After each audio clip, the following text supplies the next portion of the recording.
It's nighttime, and at the girls' dormitory in Shinryou Academy, some girls have a rather interesting conversation in their dorm room about their school as they discuss the fact that the school was built on an old graveyard, which explains the old gravestones they usually see around campus. They also recall that once, a second-year guy saw a ghost at the cemetery next to his dormitory. The conversation gets creepier, but just then, they hear an approaching footstep followed by a soft knock on the door, and this makes their heartbeat rate skyrocket. Rei Riku is behind the door as she opens and informs the girls that it is almost time for lights out, and she urges them to clean up and get to bed. Rei Riku is then back in her dorm room as she sits up and her mind is clouded with thoughts. Her mind drifts to the fact that it is another quiet night where nothing around her changes, and in her mind, she reasons that no one knows about the person who fights to protect the peaceful days that they enjoy. It is now midnight, and the monsters from the underworld emerge to carry out their mission of stealing the treasure from the mausoleum where it is kept. At this hour, Suigin is outside with his cat, Wanchoi. He sees the emerging creatures and sighs, like someone who's been dealing with the same annoying customers for years. The creatures themselves see Suigin from a distance and spring into attack, charging down towards where he stood, with orders to eliminate him. Suigin, not the one to be left out of the party, also charges down towards the monsters. He tears apart and slices through them like a hot knife through butter. As he fights the creepy creatures, he wonders how many nights have passed since he began this battle of protecting the mausoleum against the countless undead. His mind wanders further back to his past, and he remembers the time when he was saved from drowning by Rei Riku at the poolside where he worked. The whole incident was told to him by Ransu, as he was uncautious while it happened, and he went on to inform him that Rei Riku is the sole daughter of Rikuyuki, the vice president of Godgrave Tech Company. Ransu also mentioned to him that Rei is more like the smartest girl at school. Suigin then snaps back to reality as the fight against the monsters gets even more intense. He encounters a little challenge as a couple of these ugly creatures increase in size and surround him, but he does not panic. He summons 1,000 graves with his magic, and with it, he is just able to take down a number of the creatures. His cat, Wanchoi, who never left his side since the fight started, meows as the fight gets scarier, but Suigin calmly assures Wanchoi that he will not lose as he will continue fighting to protect the world they are in. The story then goes back in time to explain how all this started, and we see a male and a female student sneak out to a lonely spot that few people know about. It is the cemetery, adjacent to the academy, part of the spot where the intense tussle went on. Fireflies are flying about everywhere, and the girl admires them as they lit up the quiet cemetery. However, the male student doesn't seem very comfortable as he asks his partner if the place does not give her the creeps, but it appears she doesn't really care and jumps on him, attempting to have a moment of romance with the scared dude. Just like the male student had feared, his eyes catch a figure quite close to them, and as he looks closely, he notices what looks like a ghostly creature, the undead that Suigin fought against earlier. His partner finally senses his fear, then turns, and also sees the creature who whispers a scary hello to them. Alarmed, they both scream and take off in the same direction, throwing away the cans of soda that they were having. But it wasn't an undead or a ghost. It was just Suigin messing with them. He sighs as he sees the mess they made and then proceeds to tidy up the place. We then find out that Suigin works as a security guard at the academy, and as he cleans up what had been littered by the students, he acknowledges the fact that his job is a rather ideal one, as long as no intruders don't gain access to the place. He thinks it's just perfect because it's usually cool at night, and in addition, he is allowed to use the electricity as much as he likes. Realizing that everything is sorted for the night, he goes ahead to begin his routine, to relax and play his favorite video game Dungeon Centuries after thrashing a dragon in the game. As he plays for a few minutes, he notices that he has leveled up again and gets super pumped. He then hears a voice asking for help in the game, and he notices that it's a girl. He saves her, and she thanks him for it, slyly introducing herself as Rei, and the power goes off, making him furious. Things take a crazy turn when he climbs up to fix the power issue, and his climb takes him up close to Rei's window. Unfortunately for him, Rei opens the window at the same moment, and now it looks like he was up there trying to have a look into her room. Realizing this, another occupant of the room throws a pillow at Suigin, sending him flying into the bushes nearby. She yells at Suigin, calling him all sorts of names, including a pervert and a peeping Tom. The next day, at sunrise, the school environment is buzzing with lots of activities going on here and there, and with students walking about. Suigin is still thinking about what had happened earlier, as he feels the girls were so wrong for calling him a peeping Tom. These thoughts cloud his mind as he does some cleaning around the academy, and then he spots Rei and her mate sitting together quite close to where he was cleaning. Rei is discussing with her friend about the very video game Suigin usually plays, and from the platform a little high above them. He watches on only to find that the girl he saved in the game the other day is actually Rei's in-game character, which was totally obvious since they have the same name. He is then caught by Ransu, who stands on a balcony close to the platform Suigin is standing on. Ransu teases him, saying that falling in love is alright, but Suigin must have it at the back of his mind that the boys at the academy consider Rei as an idol. Suigin takes a glance and notices that 3 boys are now gathered around Rei, all looking to have a bit of her attention, but then her friend immediately gets up and pulls Rei with her away from the boys. Suigin turns and is about to respond to Ransu's statement, but to his surprise, the dude is gone too, leaving him a little pissed. He sighs and continues working. Later in the day, Suigin has a little free time, and he decides to play his favorite video game. He enjoys the fact that he keeps getting stronger in the game, and as he thinks about it, he receives an in-game friend request from another player. Suigin is in shock, as this player is Rei, the girl he saved the other day, and a video message also pops up on his screen showing Rei, who thanks him for saving her in the game the other day. She then goes on to ask that Suigin be her friend, and from that day, they both journey in the game together. However, Rei, through her in-game character, mentions to Gwyn, Suigin's in-game character, that she would love to meet the real person behind the character someday. However, Suigin thinks that it would be impossible, because in the real world, he is usually busy with his different part-time jobs, and that he is only just a poor student with no family. Regardless, he still wishes that their adventures in the game continue forever, but that also is not to be, as he receives an announcement from the game stating that its services would be discontinued. On reading the announcement, Suigin screams in frustration, and so does his cat. Suigin is very depressed, and he is seen around the school premises walking shakily like a drunkard. His cat looks worried and meows several times. Suigin feels his life is over, as his favorite game will be discontinued. And most importantly, his wish to continue the adventures with Rei is now in the wind. Elsewhere, Rei sits and talks with her father, Yuki. Their conversation takes a serious turn as the old man shows her something that looks like a wrapped present, which is on the table in front of them. He adds that she should take the item and follow the instructions in it if anything unexpected happens. Rei gets even more confused and asks to know what he meant by all he has just said, but he assures her that there is nothing to worry about, as it is only just a precaution. He then informs her that Dungeon Century has finished its role as a prototype and that the new game, which is about to start, will truly change the world. He adds that it is a reality that surpasses reality. However, Rei gets a bit pissed off as he mentions the part where she ended up with a partner she liked in the game. She demands to know if he has been monitoring her, but Yuki only says that he is worried about her. Back at the academy, Ransu finds the depressed Suigin. He mocks him a bit, but then goes on to tell him that even if the game has been discontinued, he can still try getting close to Rei in real life. Suigin looks up at Ransu and responds, saying that she only knows him in the game, but not in real life.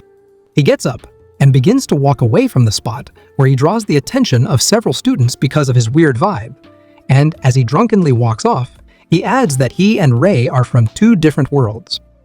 The female student, who is there with Ransu, asks if Suigin will be okay, and Ransu confidently mentions to her that even if Suigin burns within the flames, he will rise again from the ashes like a phoenix. Suigin heads back to his usual spot and plugs in his gaming appliances, hoping to get in the game one more time and meet his favorite person.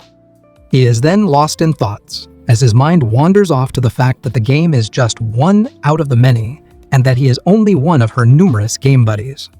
However, he still believes there's nothing wrong with all of that, as he can be with her in this very game. Back to the game, Suigin and Rei's game characters sit together under a shade, as there is a light shower. She says to him that there is an item she hopes to find by all means, a special variation of a particular songflower. She adds that this special item is called the evening songflowers, also mentioning that it grows in some field, somewhere. She expresses her desire to find this special item at all costs, just before the game finally ends, and with a more soothing voice, she asks if he will help find the item with her. Suigin, without hesitation, agrees to help her, and she shows her appreciation by hugging him tightly. Meanwhile, the God Grave Tech Company corporate building, there is a presentation of a new game taking place. A moderator does the presentation, and he introduces the new game Gravebuster to the audience. He analyzes the game further, starting by informing enthusiasts that in the game, the players will be grave robbers and will get various treasures that are within each stage. Another moderator adds that to help the players, a new system will be introduced where their financial strengths would be the ultimate strength. The more the players pay, the more powerful they can become. In addition, all players who register to play will receive, for free, a special gaming console called Seabase specifically designed for Gravebuster. Both moderators then round up by urging the players to get in the game to uncover the ancient tombs and aim for the ultimate financial power, saying that countless treasures are waiting to be dug up. Finally, the day on which Dungeon Century is to be discontinued has come through, and Suigin is in low spirits as his only means of connecting with Rei is finally ending. However, GGTC has made it possible for players to carry over all of the currency and items from Dungeon Century to the new game, Gravebuster.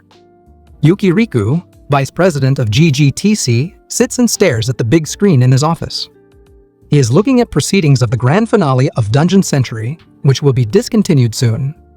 A video call from one of his female employees pops up on the screen, and she asks if he isn't heading home yet. He responds, saying that he plans on watching everything till the very end and urges her to go ahead and head home, adding that she does not need to worry about him. Elsewhere, Suigin is cycling as fast as he can. He is supposed to be in the game for the last rodeo with his dear Rei, but he accidentally crashes and the items on the back carrier of his bicycle get smashed into bits. The accident does not stop him from continuing his journey back on foot, running as fast as he can. Meanwhile, back at GGT, an intruder breaks into the facility, bypassing all security protocols, and she comes face to face with Yuki. This intruder, LA, carries a gun, and with it, she threatens Yuki, asking him not to resist. Yuki doesn't show any fear and mocks her, asking if she is pretending to be a thief who just happened to pass by. She does play along, agreeing with him, but adding that she would feel slight pain getting rid of him since he is only just a coworker. Yuki still stays calm and asks if the whole drama is Ling's scenario, adding that it sounds like his third-rate scenario.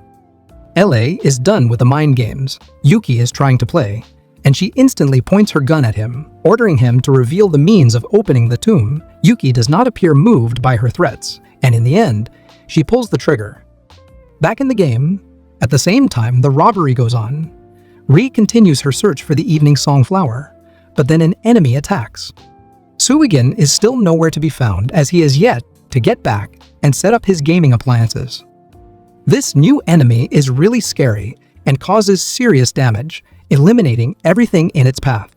The monster then gets to her, and a fierce tussle begins as she tries to evade getting struck by the monster's tentacles, which it hurls at her with great force. She then attempts to attack back, but then another creature emerges from underneath, and now she has one extra problem to sort out. Suigin finally gets into the game and is welcomed by a message that was left for him by Rei. He finally finds her all beaten down, but still active, as she once again expresses her sincere appreciation to him for always coming to save her in the game. However, she informs him that she could not find the evening song flower. As they share the moment together, she is struck and taken away from him by the second enemy, who appeared from underneath, and almost at the same time, the game ends. Suigin is beyond broken, his insides shattered by what is displayed on his screen. The next day, it is a foggy morning as Suigin goes to recover his bicycle, and on his way back, Wan Choi sees someone from afar and runs down to the figure, who picks up and cuddles him. The figure is Rei, who was out there to find Suigin. She throws him a friendly good morning greeting, but Suigin only replies to her with a cold eyes, and as he walks past her, She mentions that all this time, he was the person that usually stuck around with her in the game, and she adds that she is here to thank him for always helping out. Suigin stops abruptly and responds, saying that he does not deserve any of it as he was unable to do anything at the most crucial time. He is still lamenting when she walks up and puts his cat back on his shoulder, then says to him that she would love for him to save her next time in the new game, and of course, Suigin says yes. Later, we see that a barricade has been set up by the police around the Godgrave Tech Company corporate building, as word has gone out about the murder incident that had happened. They report that so far, they have been unable to identify any suspects, but investigations are still going on. Suigin has been informed about the incident, and he heads off at lightning speed to meet Ranso, who confirms that the vice president of GGTC has been indeed murdered. Hearing this, he takes off again to find Rei, the vice president's daughter, but unfortunately, as he gets back to the academy, he is told by Rei's friend that she had already left with the people from the company who came to get her, as there is a lot of paperwork for her to do in regards to the funeral and some other things. She also tells him that Rei stated she would be gone for a while. Afterwards, we see that the funeral venue for Riku Yuki is a beehive of activities. Rei sits alone, away from the other people, and is lost in thoughts, and she holds her father's portrait against her chest. Elsewhere, Suigin, who isn't at the funeral venue, watches a live broadcast of the funeral venue on a computer. The headlines on the screen carry that Gravebuster is now accepting new members, and the presenter, Ling, an employee of GGTC, goes on to describe Riku Yuki, who he says spent his whole life creating video games and working very hard so that others could enjoy themselves. He concludes by saying the company would work with law enforcement to make sure that the culprit is brought to justice, and also put in all efforts to make sure that the game Gravebuster is a success. As Suigin looks deeper at the image of Riku Yuki on his screen, some memory strikes him, and he immediately springs up to his feet and says to himself that it seems he does know the late Riku Yuki. Later, Rei asks to see Suigin, and he is more than happy to meet up with her, despite having a lot of work on his hands. He apologizes for the ugly incident, but Rei assures him that she feels better already. She goes straight to her intention, which is to give something to him, a box with a written note on it. Suigin picks up the note and discovers that it is from the vice president himself, saying that the package should be given to Riku Suigin. He then opens the package and finds a device, the Siebe, which is the game console for the new game. It appears Suigin is a little confused, so Rei explains to him what the device is. He is satisfied with the explanation, but still, he wants to know why Riku Yuki wanted him to have this. Rei responds, saying that she has no idea, and then she goes ahead to reveal to Suigin that she is not her father's biological daughter, which leaves him struck with confusion. She goes on to say that she remembers nothing about what happened or who her real father is, adding that Yuuki took her in when she was very little. There is a knock on the door as they are about to continue their conversation, and Rei is informed that she has a guest outside. She excuses herself and steps out to meet the guest. Suigin, now alone in the room, hears a beep from the console in front of him. He picks it up and notices that the game has just finished initializing and is now booting up. The game then displays his accumulated wealth, and again he is starstruck by the figure he sees, since it is a whopping 10 billion. He thinks it is some kind of glitch, but just then, he is startled and drops the device when a recorded audio message starts playing almost immediately. The voice, which is Riku Yuki's, addresses him by his real name, and then says that he is the person who raised Rei, but most importantly, he is Suijin's grandfather. The recorded message continues playing as Yuki goes on to inform Suigin that he left a huge amount of wealth for him because he wants both him and Rei to live happily ever after.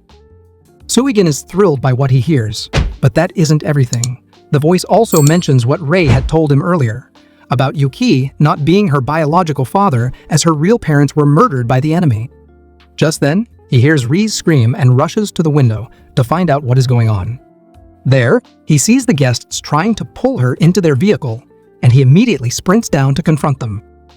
Meanwhile, at that same moment, Ling, who had stated at the funeral that he would do anything to help capture the culprit behind Yuki's murder, now walks through the company's building with the murderer, LA.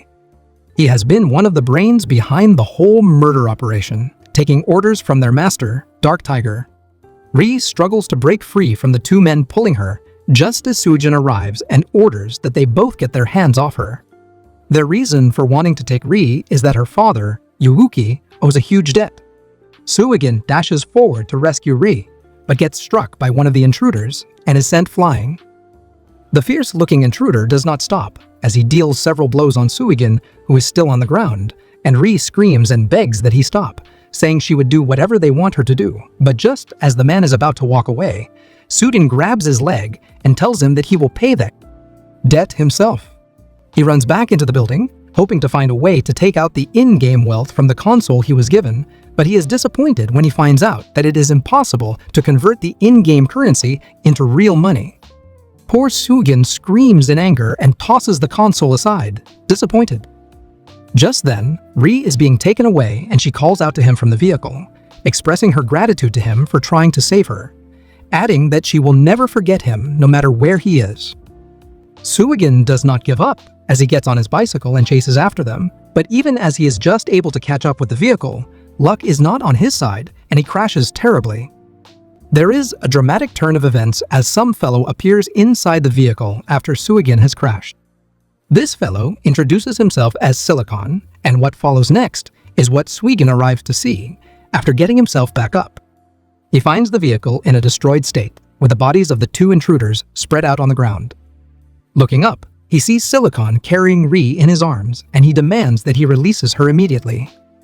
Silicon responds to him, first addressing Suigin by his real name, and then says to Suigin that Temujin has a message for him.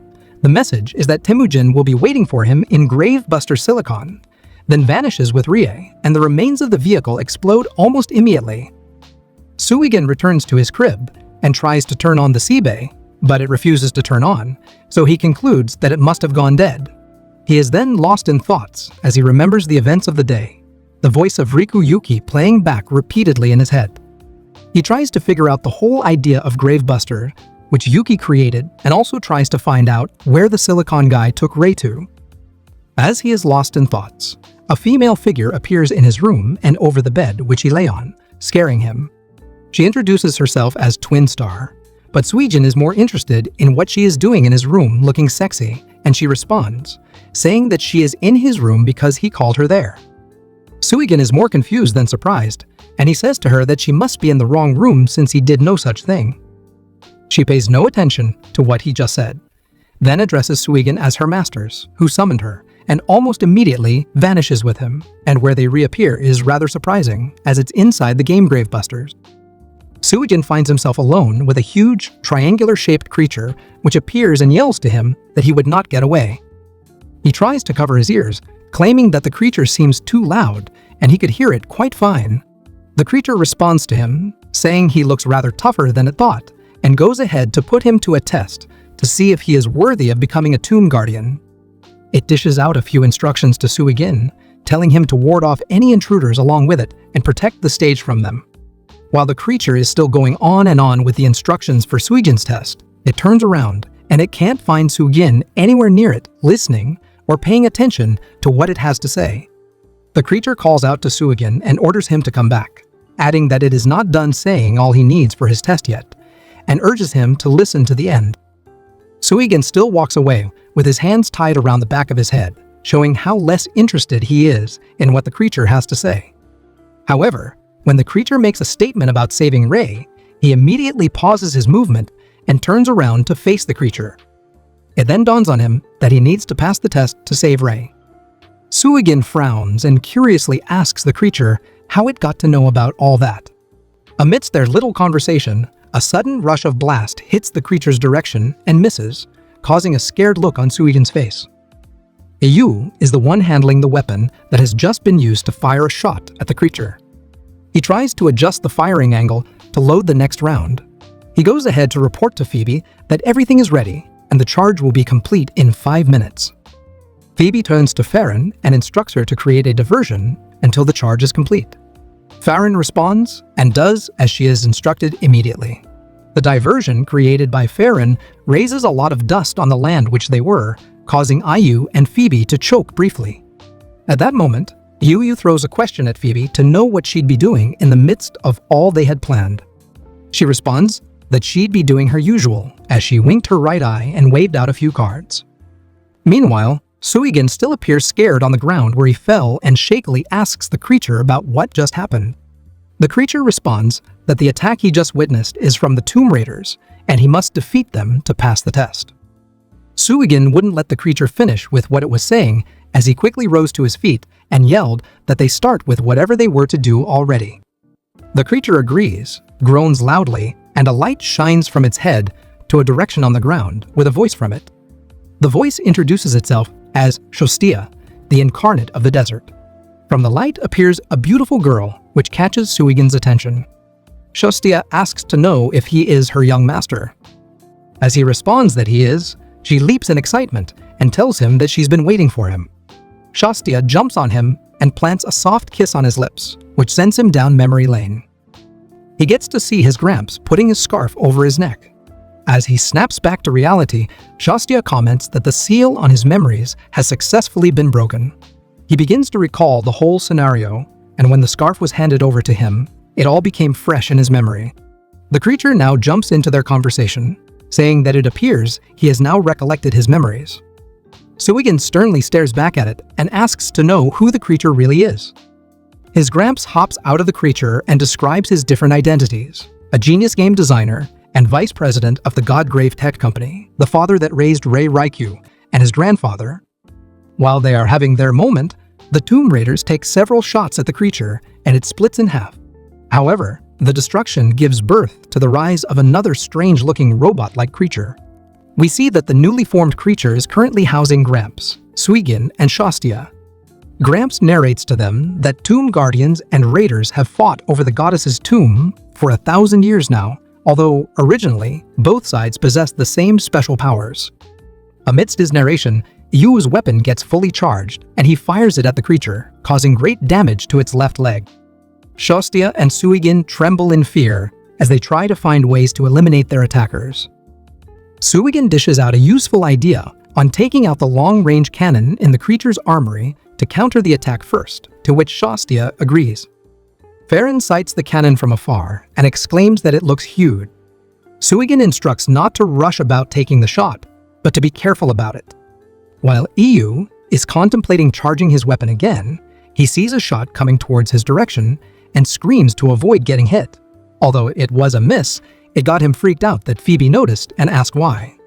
He charged himself up, jumping and yelling that he was not angry rather than freaked out, adding that he now intends to make use of the ultimate mode to get them. Phoebe reassures him that they have to make them pay for coming after them. She takes out a card and tosses it into the air. Shostia handles the cannon again, this time shakily, and aims her shot at the club from the card. Phoebe laughs and tosses more of the cards, but Shostia still takes several shots at them. That little distraction results in the armor being destroyed and the whole vessel being infiltrated by their enemies. Phoebe makes a call on Farron to let her know that Yu is about to let off a huge one and it would be a good time for her to take cover. Meanwhile, Gramps is down and Suigin hurries over to check on him. Gramps reassures him not to be sad and advises him to protect the goddess's tomb, which would also result in saving Rei. He adds that Suigin is the last of the tomb guardians, and he gradually vanished into thin air. After the tragic moment, Farron tries to retreat, but she's surprised to see something else go ahead faster than her. Back in the vessel, Shostia handles the cannon one more time and takes a good shot at the club she's been wanting to aim for. The shot rebounds and catches up to Phoebe, causing her to vanish. Yu tries to call on her, but she's gone. He turns around and sees someone floating in the air. He asks to know who that could be. He tries to figure it out himself, since he didn't get any response as expected, and he quickly recognizes a tomb guardian whom he thinks all of his kind had disappeared a long time ago.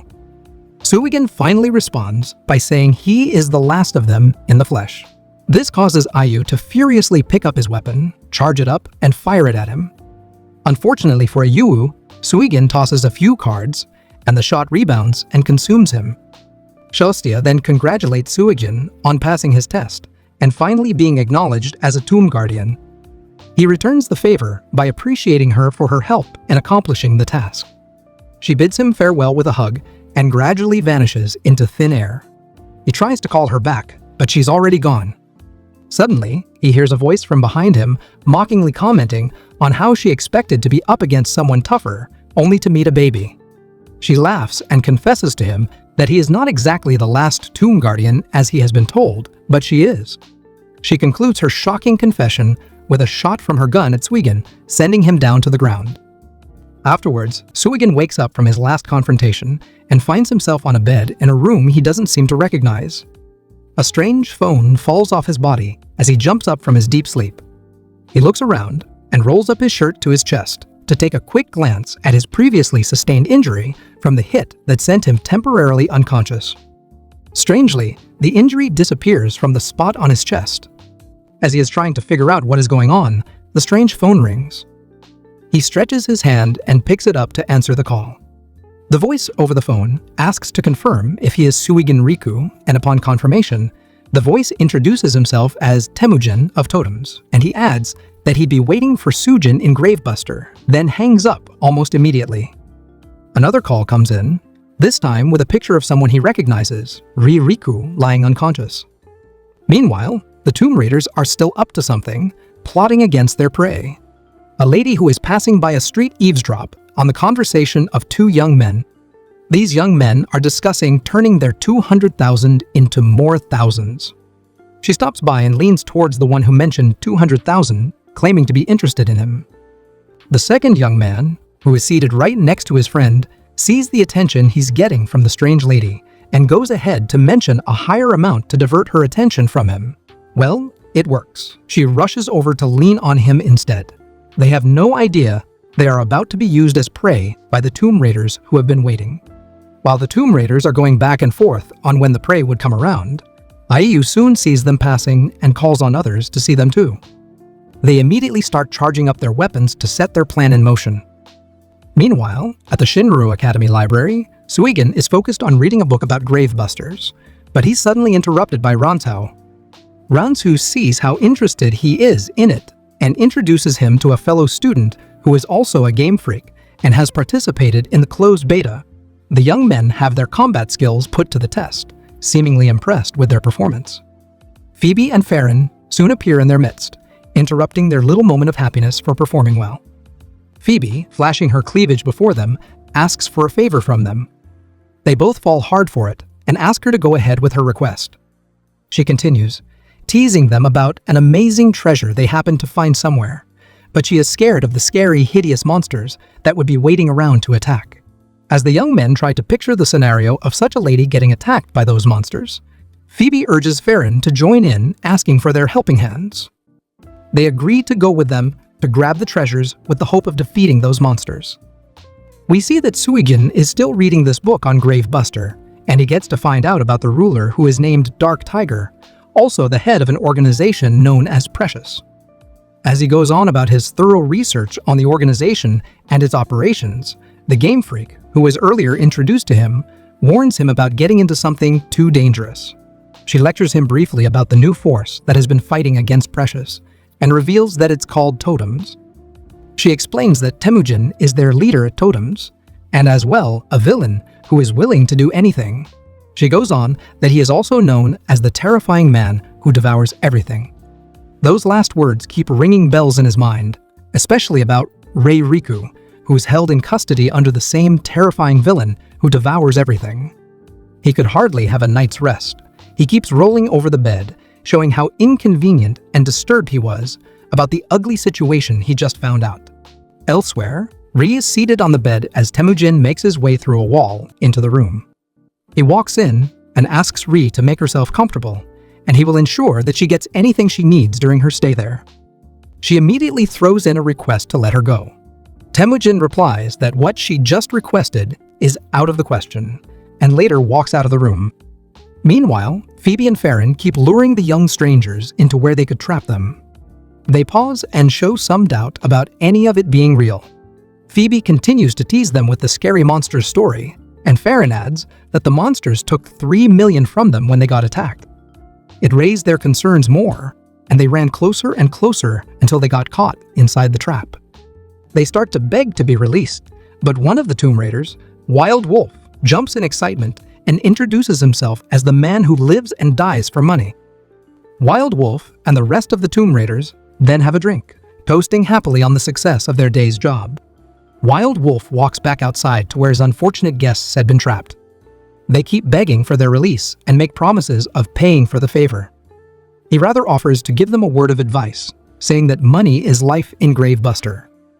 He adds that if anyone should run out of money, they would be forcibly logged out and their account killed, and Ayu and the other Tomb Raiders murmur quietly about Wild Wolf's speech. One of the trapped visitors gets stripped of his belongings, thereby increasing Wild Wolf's financial power to over 50 million. After that, the victim vanishes. Suddenly, a shot gets blasted at the trap cage, causing it to gradually fade away, and the remaining trapped visitors escape.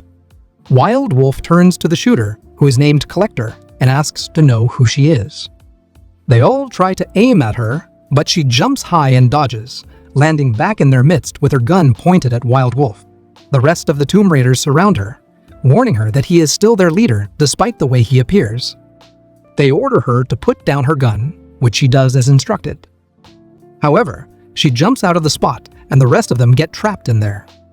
As she jumps out of there and lands before Wild Wolf with her gun pointed at him, she orders him to hand over the goods to her. He falls to the ground, shedding crocodile tears, and begs to be pardoned if he surrenders the requested items. He quickly drives his sword through her chest, but she doesn't flinch, as she asks if his sword isn't the one that drains the opponent's financial power, adding that it takes away from whoever has less money. He responds that, despite his looks, he has about 50 million. However, he turns around surprised reading the amount she has, because she has over 100 million. The sword stuck in her body suddenly disappears, and Wild Wolf trembles to the ground in mild tears and pleads for her pardon. She destroys the goods with fire and leaves Wild Wolf lying on the ground almost lifeless. Before Collector leaves, they ask to know her name, and she introduces herself to them, adding that her sole purpose of living is to kill the Tomb Raiders. Right after saying that to them, she zooms off in her chariot. Elsewhere, Koshiriko leads Rei Riku out of the room to meet with Temujin, where he officially welcomes her as a member of Totems. She is presented with a mobile device as a gift. Elsewhere, at the Gravebuster Ultimate Martial Arts Tournament, a kid tries to get in to watch the tournament, but he is stopped at the entrance and asked to pay an entrance fee of 50,000 yen before he is let in. He angrily turns around and cusses out while walking away. The kid is very bent on getting to watch that tournament, so he goes around and climbs the wall of the tournament arena. Out of nowhere, he hears the voice of someone from behind him, asking if he knows where Leolong, the matchmaker, is. The kid is taken by surprise as he sees someone up the same height level as he is, just to watch the same martial arts tournament. Suigin introduces himself and asks to know what the kid's name is, and the kid responds, introducing himself as Takeshai. They are both supported by Twin Star in the air as they continue to watch what is going on in the tournament ground. Suigin and Takeshai reveal their intentions for coming to the tournament, one after the other. Suigin states that he does not wish to pay the expensive entry fee just to see the matchmaker, Leolong, which of course would be a waste. He turns to Takeshai and asks if he really did come to watch the tournament. Takeshai replies that he has come to enter the tournament and figured he would wait and check out the atmosphere of the event first before going ahead with his plan. While they are sharing their intentions, Twin Star, who is also with them, quietly listening, spots Leolong, who she describes as the one in charge of the beginner's courses. Leolong, now on the microphone, introduces the finalists of the tournament, Mammoth Viking and his opponent, Ayu. Phoebe and Farron are also seated there, having this expression of boredom written all over their faces. Leolong announced that a 10 million yen real money prize would be awarded to the winner, and an ice snow leopard would be the supplementary prize. Suigin hears the money prize and comments that it is actually a whole lot of money. The match begins as Mammoth Viking rushes to attack Ayu with his blast of ice, claiming that the award prizes belong to him. Ayu responds back by saying that Viking's first attack didn't even get to tickle him, releasing his blocks of ice frost against Viking. Suigin and the other two, who are still floating in the air and paying close attention to the match turn, and ask each other who they think would win. Takeshai, who clearly has other plans, responds by saying that neither of the fighters would win but himself. He says this and jumps out of Twin Star's grip, down to the tournament ground alongside Suigin, who also lost her grip. They both happen to fall and crush Au, now defeated by the intruders. According to the rules of the game, if an intruder happens to defeat one of the participants, they would have the right to participate in the battle instead. This automatically makes Suigin and Takeshi participants in the match against Mammoth Viking.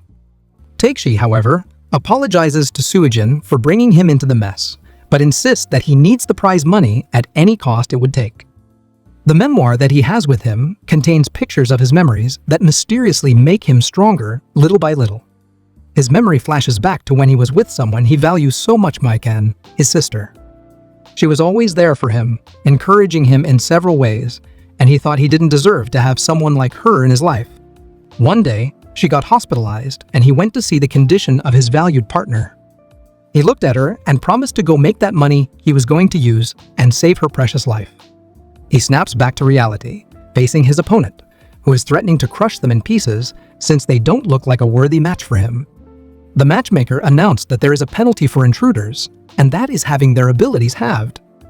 Suigin, looking disappointed, asks Takeshi if he didn't get a clear understanding of the rules before planning to come in as a participant for the prize. Takeshi responds by reassuring him that despite the rules, he won't lose. He rushes forward against his opponent, and the memoir releases a great blast at Mammoth, but he finds himself on the ground with his opponent standing over his body. He gets up and picks the weapon his memoir transforms into, which is a big hammer, waiting to attack his opponent. The hammer charges up, and he quickly runs toward his opponent, yelling that he would fight without his memories if that's what it would take to save Maiken. As Takeshi dashes forward towards Viking, his opponent, screaming like a toddler with his hammer and ready to strike, Suigin stretches his hand and grabs his clothes from behind, stopping his hasty movement. The hammer leaves his hand in the process, and finally falls back, landing on his head and rolling to the ground. Immediately, the hammer transforms back into the memoir he came in with, only that this time, the memories are gone. Suigin walks closer and picks up the empty memoir, asking if Takeshi thinks his sister would be happy about it. Tears drop from his eyes as he responds that there is no other way to cure Maiken's illness, aside from doing this to get the money for her treatment. Suigin hands over the memoir back to him and agrees to switch the roles on his behalf. On hearing this, Viking rages up and questions the switch to fight with an amateur after making him wait long enough. He goes up against Suigin with all that rage and attempts several strikes at him, warning Suigin that if he doesn't come at him with everything he has got, then he has no chance of defeating him at all. After evading all of Suigin's moves, Viking uses his weapon to wield several blocks of ice frost to keep Suigin trapped and unable to move. Suigin tries all possible means to move, but he remains stuck in the ice trap. Viking then approaches him and attempts to end the battle by finishing Suigin, but Twin Star intervenes to the rescue, countering Viking's finishing move. She turns to Suigin and tells him that he owes her a big one for that save. While Twin Star is facing Viking as the new replacement on the intruder team, Takeshi makes use of the distraction as an opportunity to strike a blow at Viking. He turns to Suigin, who seems curious to know why he just did that, and responds to him, saying that guys are supposed to protect girls. Also, that he has not given up fighting. He goes on saying that he wanted to protect Maiken, but kept running away when danger came, and now that he has an opportunity, he would love to protect the one he can. Viking keeps firing his shot at him, however. Takeshi seems unmoved. Twin Star appears sitting in his arms and appreciates him for protecting her. The matchmaker comments on the strange things he just saw happen in the battleground and thinks Twin Star is some sort of a humanoid grave beast since she could change her appearance. The battle is almost over as Twin Star transforms into a giant two-headed dragon, and even her opponent, Viking, becomes frightened at her new appearance. The dragons breathe fire from their mouths and get Viking frozen up, then he breaks into several pieces. The match comes to an end as the intruders team is defeated. Takeshi thanks Suigin and Twin Star for their help and bids them farewell after getting awarded with the money prize, which he really came for. The matchmakers begin to whisper amongst themselves who Suigin really might be, and one of them thinks he might be affiliated with the Collector, the witch who conquered the stage all by herself. Shortly after speaking with Twin Star on the phone, a portal opens and Suigin walks through it, bidding the matchmakers farewell too. Suigin, walks into the venue for the beginner's training, looking all lost, and finds two fellow trainees already seated there.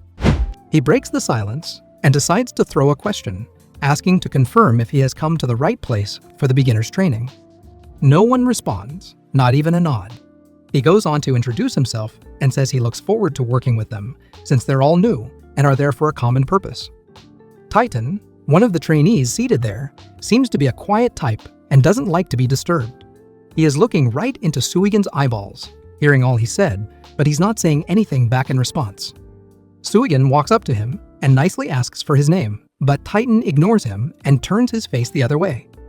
Shaya, the other trainee who was seated at the other end with his headphones, dramatically springs up and calls Suigin by his name, indicating that he identified him from somewhere before then. He walks up to Suigin to properly greet him, although he does that with bad comments about Suigin. First, he says he identifies Suigin as the one super poor student who does nothing but work, and he adds that he never thought he would meet him someday in Grave Buster. On the other hand, Suigin does not seem to recognize him. He looks confused with all the gestures and energy Shaya approached him with, and Suigin pauses and asks who he is. Shaya thinks Suigin could recognize him since they are in the same class in school. He makes a mockery joke about Suigin not being able to recognize him because he is usually asleep in class and can hardly notice anyone. While Shaya is still trying to make himself known to Suigin, Titan interrupts them, pointing out to them that they are rather noisy. Shaya apologizes and tries to convince him that they are doing the right thing to get to know each other as beginners, but Titan disagrees with that, claiming it's unnecessary. Suddenly, a bright light shines in their midst, and a young, adorable lady with really long hair appears before them. She calls out to each of them one after the other, and they respond. She starts by telling them she's in charge of the beginner's course and will be their instructor. Then she introduces herself as Rin. As they take a walk to get familiar with the place, Instructor Ryan lectures them briefly on the history of the grave robbers who defeated the boss and looted everything about hundreds of years ago, leaving behind a few remains that she showed to them during her explanation. Shaya shows an expression of disgust after sighting some creatures hovering in the tombs and asking to know what they are. She replies to him that those are monsters called tunnel apes, and she goes ahead to explain that, despite their appearance, they are quite fast and troublesome creatures. Suigin chips in his question to be sure if they are to defeat these creatures she's been going on about. She responds in affirmation to that, and they get charged up and seem ready to begin immediately, not until she lets them know that they should be more than ready because the creatures are already approaching them. A few of the tunnel apes attempt to attack Rin, but she skillfully spins with her hands on the ground and her legs striking each of the creatures in the air. She then lands back on her feet, and a sword grows out of her hand. She explains to them that everyone who enrolls in Gravebuster is given an item unique to them, also called a Buster item, and this serves as their weapon. Shao spins his weapon with his index finger, called Storm Eye. Titan says his weapon is called Metal Fist. Suigin looks amazed by their weapons, but when Shawa approaches him and asks what his Buster item looks like, he begins to stutter and ends up not showing any. Ryan alerts them that the tunnel apes are coming their way as she tries to pierce one of them with her sword, but it doesn't go through.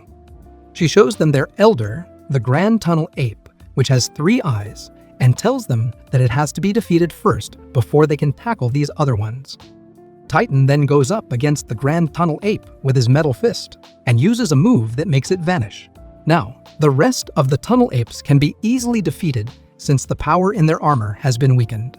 Suigin thinks they have come to the end of the beginner's course, but Ryan reveals a twist, saying that they have to defeat her as well in order to complete the beginner's course.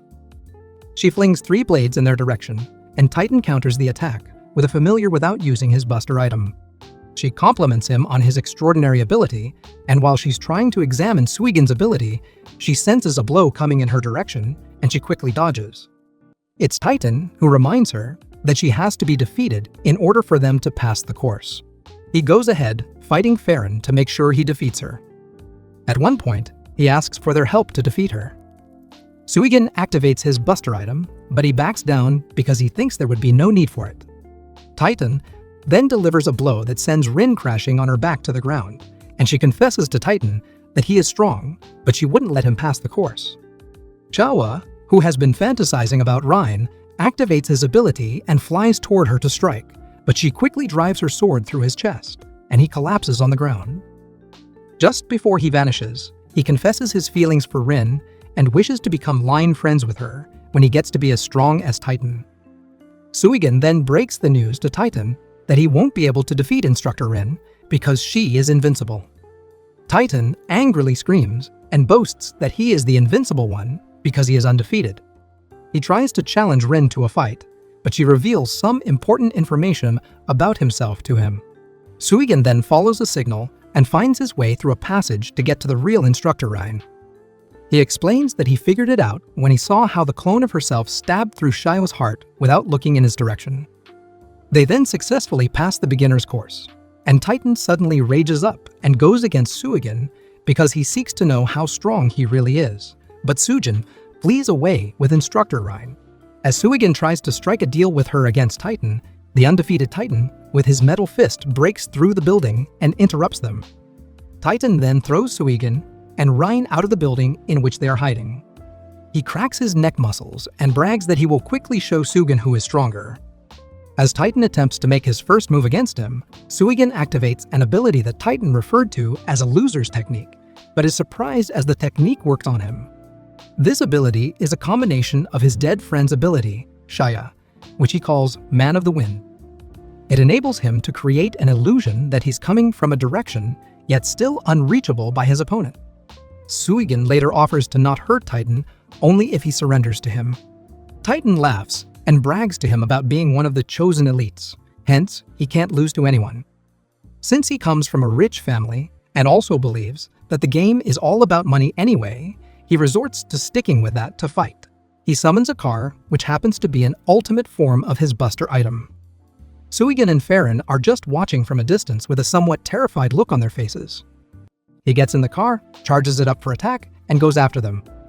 As he is fast approaching the car and yelling out abuses at his opponent, Suigin stands to cover Farron with his back facing the direction of the car in motion in an attempt to protect her. He then reminds Farron that they made a promise while they were hiding in the building earlier that she would join his team if he won. Surprisingly, Titan's car hits against a barrier that Suigin activated to shield them. The car tumbles in the air and explodes mightily because the more money put into the item, the bigger the explosion. Farron, on the other hand, is amazed by the ability Suigin possesses despite being known as a super poor student. After the explosion, they find themselves stuck together and they try to maneuver their way out. Suigin insists that he likes her ability and would want her in his team. Just as they are deliberating on that, a carriage pulls up before them and a voice comes from inside greeting them. Farron warns Suigin to be careful because she senses something off about the gesture, but he wouldn't listen and rather approaches closer to ask a question. Farron keeps warning that she is not a normal person with such abilities and likens it to belonging to one of the billion players known as the Collector. The Collector then pulls out a gun and aims at Farron, saying that she has a rare and wonderful ability, but too much knowledge could be dangerous. The shot drops her on the ground unconscious, and Suigin runs to check on her. The Collector tells him that the bullet was meant to keep her temporarily unconscious, so she could have a private time with him. He asks to know what a billion player like her would want from him, and a shot from her gun hits him down. As he wakes up and opens his eyes, he finds a strange, sticky creature on his face. She calls it a sausage dragon, and it crawls into his mouth. She says that the sausage dragon is his key to saving Rei Riku. This catches his attention, and he inquires to know where Rei Riku currently is. The Collector replies that she is in the hands of the totem's leader, Temujin. She explains to him that the creature inside of him would tell him exactly how to save Rei Riku once he gets into the totem's headquarters. She advises him to be careful with their little secret, as the walls also have ears. She sets off to go, but Suigin tries to chase her with more questions. Shortly afterwards, Farron wakes up and he rushes toward her.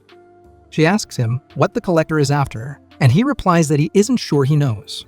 They spot a stranger with a square owl coming toward their direction from afar.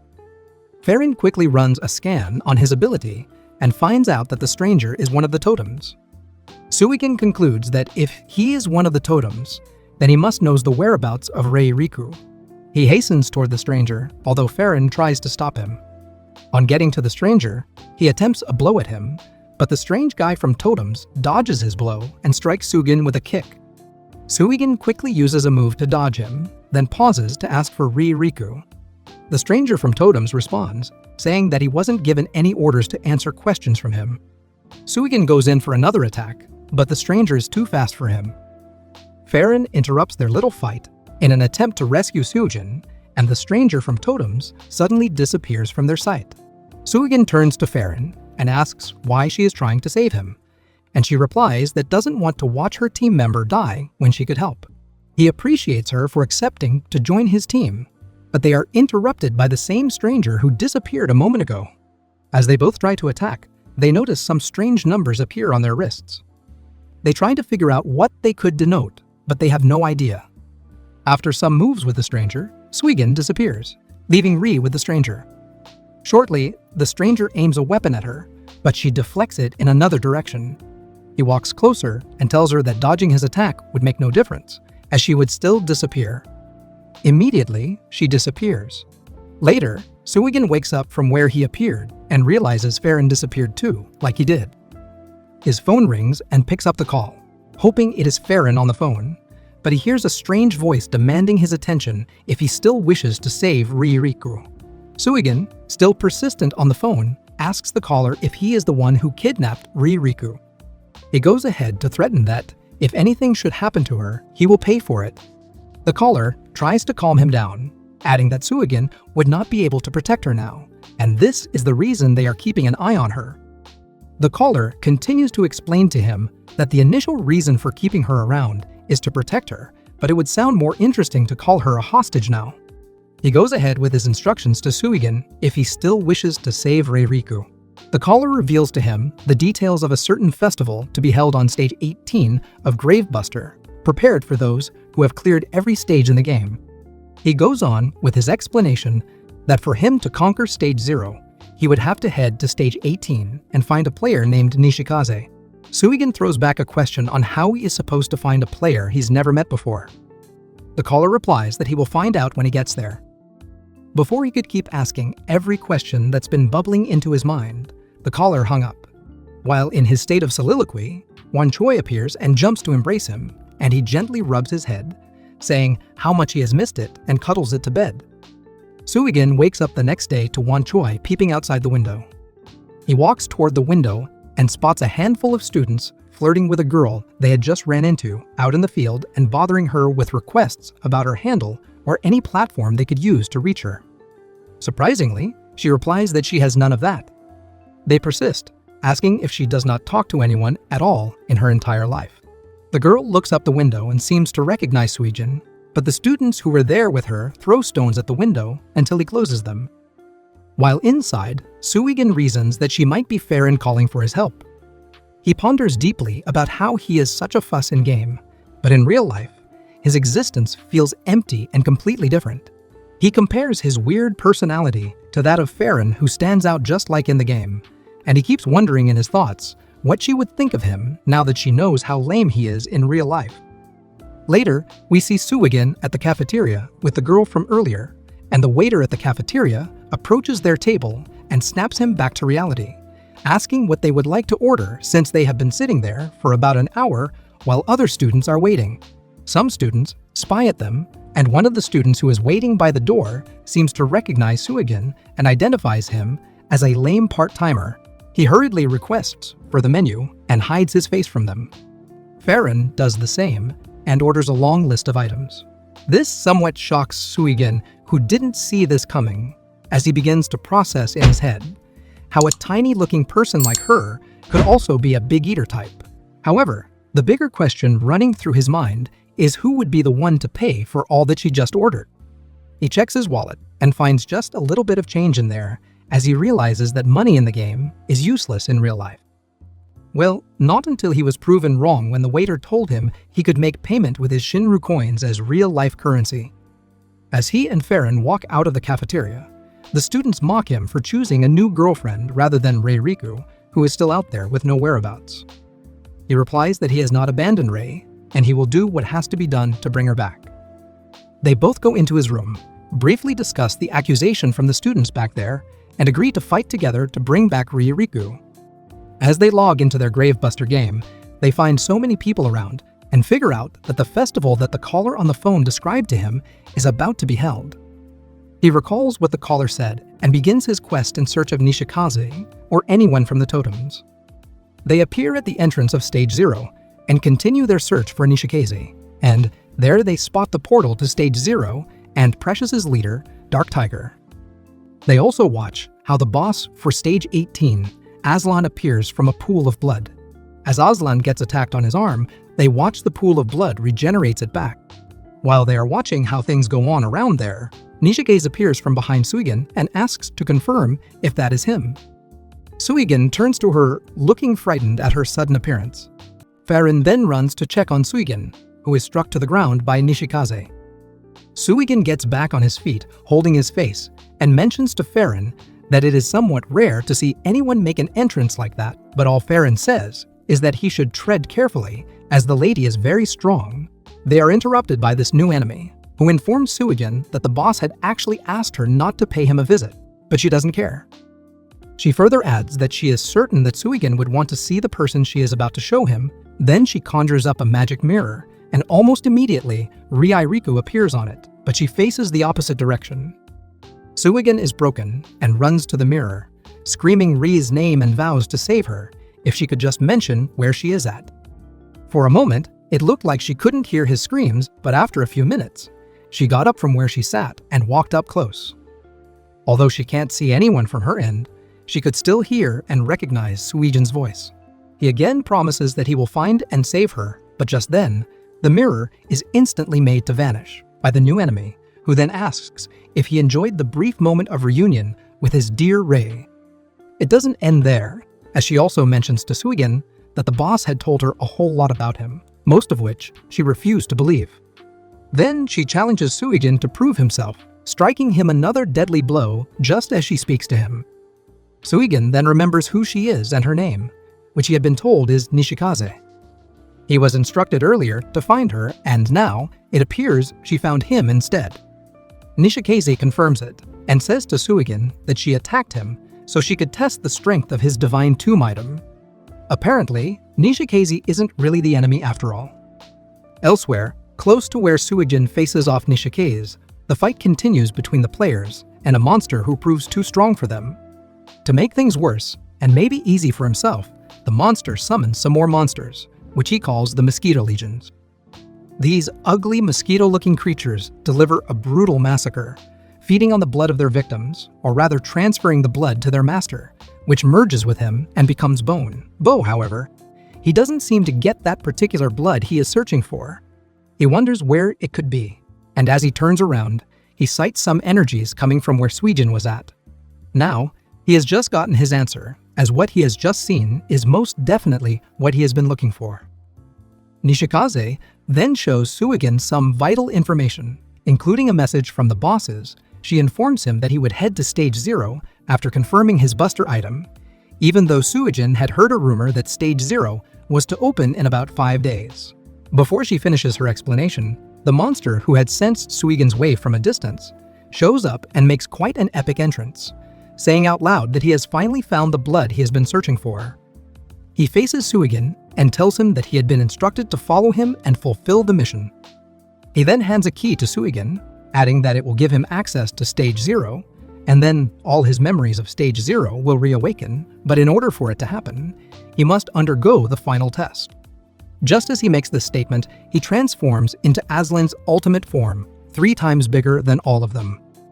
Suigin shows no fear as he plans to defeat Aslan and get back some of his memories, which he has just been told is inside Aslan's belly.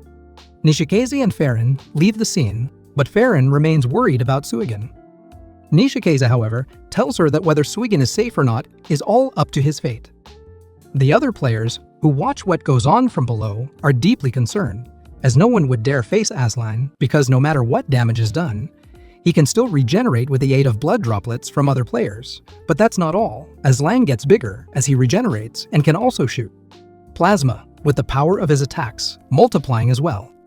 All of these does not discourage Suigin, and he springs up at Aslan, employing every possible technique. He even goes extreme and challenges Aslan to bring forth his ultimate attack. The bloody hell Crimson Dragon's Aslan does so. But in the end, after a brutal encounter, Suigin is just able to defeat Aslan, even with his broken blade, which is a powerful blade which came from his grandpa's raven. Scarf. It broke after he had taken the first hit, but then it began emitting some sort of smoke. Farron is so very confused, but Nishikaze helps her understand, as she explains that the smoke was concentrated oxygen, which made Suigin stronger and healed the other injured players around. Suigin further explains that Aslan's source of power is blood, which means he is full of iron, and as oxygen is pumped into his body, Aslan's powers would briefly increase, but it will react with the iron at the same time, making his body rust. Suigin raises the blade up to everyone, saying that it is his grandpa's divine tomb weapon, the Raven Blades. Suigin's next step is to take the item collected from Aslan to Stage 0. The other players are amazed by how he single-handedly defeated Aslan, and they talk about it. Suigin refuses to be distracted by the talking crowd, as his primary goal is to restore his sealed memories. He still stands over the remains of Aslan, who is still able to speak, and he asks what will be his fate without his core. Aslan responds, saying that he does not need his sympathy, as his job being a guardian would come to an end now that he has been defeated. He further adds that if Suigin goes with him to the entrance of Stage 0, he will find out how to use the core. Suigin does not give up with his questions, and this time, he asks why no single high-class player has appeared before, also adding that aside from Dark Tiger, there aren't any other powerful players participating in the battle. Aslan agrees with him, but mentions that if Suigin had not defeated him too quickly, he would have been the one struck down. Farron and Suigin notice that the other players started logging out of the game, and they wonder why these players have been bent on destroying each other, rather than to face Aslan, who seems like the biggest threat there. Nishikaze explains that Aslan is an enemy that these folks can defeat at any time, but the real fight happens between them to see who would finally fight against the stage's boss. Suigin considers himself lucky that he was able to defeat Aslan without having to go through any extra stress, except maybe it was all a trap. Aslan urges Suigin to hurry and get to Stage 0, as it is important that he does what is necessary first before anything else. While this conversation goes on, someone intrudes and begins mocking Aslan for letting a little brats defeat him. He then introduces himself as Elder Baboon of Inbei and orders Suigin to hand over the core or face death, but Suigin, who isn't the type to be moved by threats, mocks him, asking if he is allowed to have such a dirty name, and also asks if he is there by himself. Apparently, Elder Baboon came with the famous thugs, the Silverbacks, who have just arrived at the scene almost immediately. The Silverbacks and their leader showcase their million assets as a challenge to Suigin, who they thought has so little. The assets, as Elder Baboon explains, serve as a boost for the players. Suigin walks up and displays his assets, which leaves everyone struck with awe. Nishikaze, not wanting to see any more of it, opens up a portal, and the duo of Suigin and Farron are drawn into it. Nishikaze and Aslan's remains join them as well, and they appear in another location, the entrance to Stage 0. Nishikaze informs him that he is the only person permitted to enter, but, however, Aslan's head and his remains goes in with him. It is so quiet and all white inside as Suigin walks through. He continues walking till he gets to something which looks like a tree trunk, but is unsure of what to do next. Aslan instructs him to consume his core, then he would remember everything. Suigin does as told just as Aslan mentions that his mission with him has now come to an end. Almost immediately, after consuming the core, his eyes burst open and he sees everything clearly. In the vision, he is a little kid and walks with his grandfather to a tree, which his grandpa calls the tomb tree. Somewhere around the top of the tree is a hole which carries a little girl, Rei, in it. Little Suigin is told everything about her, from what happened to her parents to the ritual ceremony, which would wipe off all the memories of her past. Just as his grandfather was still speaking, Rei falls from the tree, and little Suigin runs to her, asking if she is okay.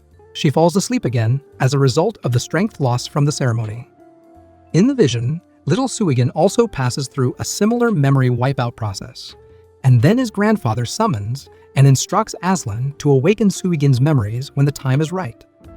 Suigin is now back to himself, and as Aslan confirms that he has indeed remembered everything, He decides that he must leave, but before he does, he transfers his own powers to Suigin.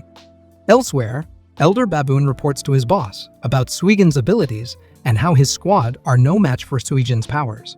This gets him very upset, and he demands to know Suigin's location, which Elder tells him.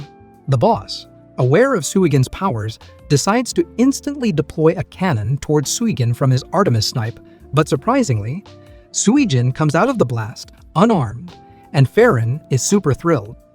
Elder Baboon reports back to the boss that Suigin is untouched by the shot, and he decides that he will head down there and battle Suigin himself. Meanwhile, as everything seems sorted, Suigin asks to see and talk to Rei before leaving with Farron.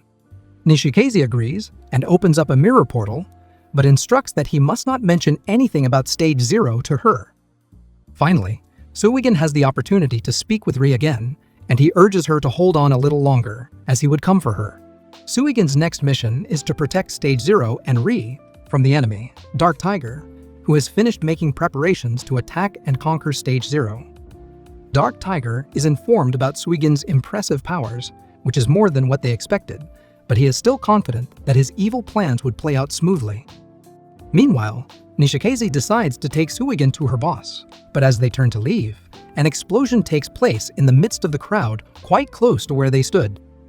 Emerging from the smoke is Randen Gyoku, Elder Baboon's boss, who is there to find Suigin. Nishikaze asks Suigin to ignore him, as they need to leave immediately, but Randen Gyoku threatens to murder everyone if Suigin does not show himself instantly. Farron also urges him to forget about the intruder, but in the end, Suigin decides to go up against Randen Gyoku, who has started causing chaos. Unfortunately for him, some other new intruder shows up out of nowhere just as Randen Gyoku releases his first attack, and Suigin is struck down by his strike. However, Randen Gyoku orders the intruder to stay out of his way, as Suigin belongs to him. Suigin is curious about who the new dude is, and Nishikaze informs them that his name is Purple, one of Totem's 8 Imperial Guards. Purple walks up to the injured Suigin and heals him instantly. He then turns to face Randen Gyoku, who won't stop blabbing about fighting Suigin.